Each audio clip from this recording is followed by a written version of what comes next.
Well, good to see you again. You've won 3 of these events on this road course. What makes it so special that we're back here in October to race?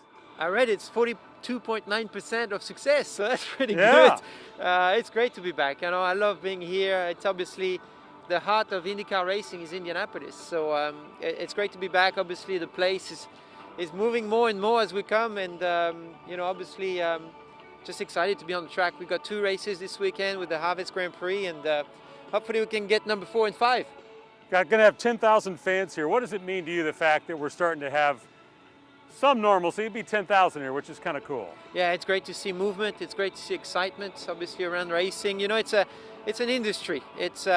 We bring tourism to cities. We bring activity, economy, and it's great to see that it's coming back. It's great to see the fans want to see us back as well, and that support's very important. Okay, so in the race, there's going to be a guy by the name of Elio Castroneves racing for a different team. How bizarre will it be that you're actually racing against a former teammate now? Well, I raced him in the past, and I still race him every time I'm on track, no matter which team he's with. It's great to have Elio back in IndyCar, in the IndyCar series. He's a tremendous, speaker for the series. He's been around for far too long, I think. But Forever. I'm excited to see him. I'm excited to see him in a great team, and obviously he's behind us. I want to see him in the mirrors, though. There's no liking a driver too much. Obviously, stay behind.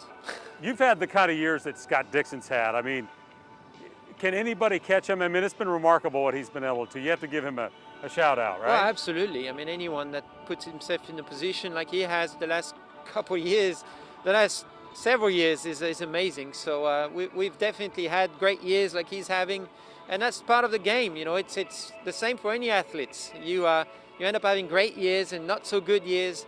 The ones that make the bad years look good are the good ones, are the great ones. So that's what we're trying to do, and we'll try to catch him. I mean, obviously for us this year is a different situation. He's quite a bit ahead, but Joseph still has a chance, and we're already working for next year, trying to come out swinging in St. Pete next year. Well, thanks for the time. We appreciate it. Thank you very much.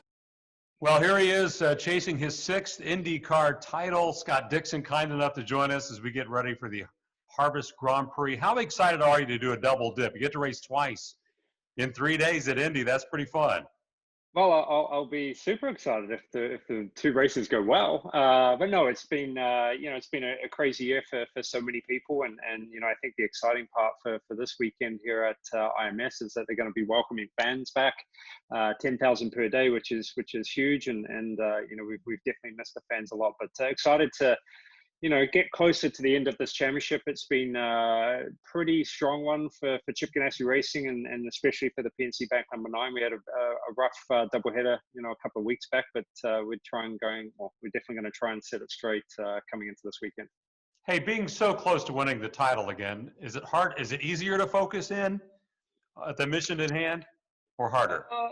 No, I think we never really, I think at Chip Ganassi Racing, we never really try to alter the way that we do, weekends. We go in every weekend with the mindset of winning. And I think that's what, really separates this team from many others, and why, Chip has had so many championships, I think, throughout, his career. So, we'll keep our head down. It's definitely hard work. The competition level of the NTT IndyCar series right now is through the roof, and you saw that, for us at Mid-Ohio, where if you kind of let it slip a little bit, man, it's gonna bite you hard. So we've got to make sure that we definitely put in maximum effort and try and get the biggest gain this weekend.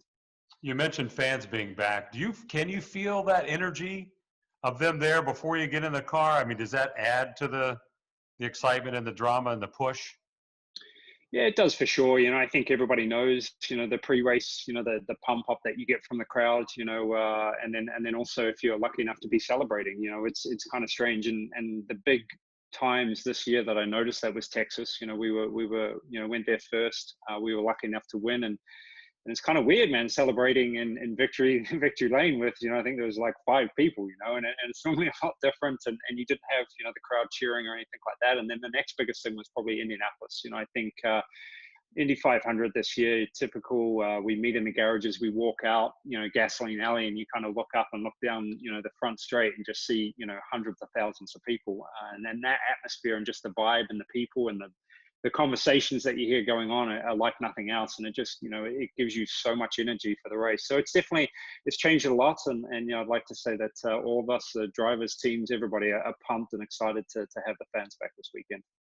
Winning the Grand Prix July 4th, you're a marked man. You know this course well, though. I mean, this should be an exciting race both days, shouldn't it? Yeah, I think it's going to be exciting. It's very different. Okay, we were quick in the warmer temperatures, but it's going to be almost 30, 40 degrees cooler. Track temp's going to be down. We've got two different length races on Friday. We've got an 85 lap race, which is 5 laps longer than I think we raced earlier in the year, and then Saturday's a shorter race, so it will change strategy quite a bit as well. And honestly, we had a pretty lucky shift, I think, in strategy with the early race in the year. The car definitely had, great speed to it. We won the race by over 20 seconds, but still you needed that kind of shift, to get us into that clean air. So, again, sometimes you got to take a bit of luck, and, it's been one of those years for us where we've had some pretty good rolls, and we just hope that continues. You're being modest. You've been dominating. You've been taking candy from kids. No, I'm lucky, man. I work with great people, and we have a great team, so we'll keep working hard. Thanks for the time, and go get them this weekend. I appreciate you making time. Anytime, man. I appreciate it. Thank you.